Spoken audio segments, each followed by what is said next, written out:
ఎక్సెల్‌లో మనం mid text function and length text function ఎలా use చేయాలో చూపిస్తాను చూడండి. మిడ్ అంటే మనకి మిడ్ వాల్యూ అనేది రిటర్న్ రావడం కోసం ఏదైనా వర్డ్‌లో మనకి మిడ్ క్యారెక్టర్స్ అనేవి రావాలి అంటే మిడ్ అనేది యూజ్ చేస్తాము.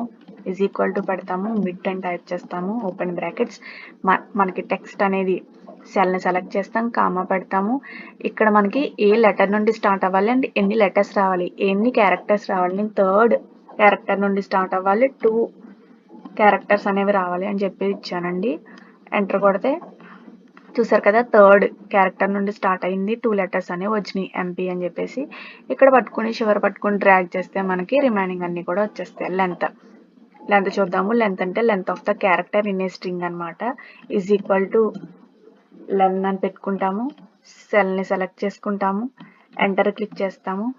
చూసారు కదా, స్ట్రింగ్ యొక్క లెంత్ అనేది 8. డ్రాగ్ చేస్తే రిమైనింగ్ అన్ని వచ్చేస్తాయి. Thank you.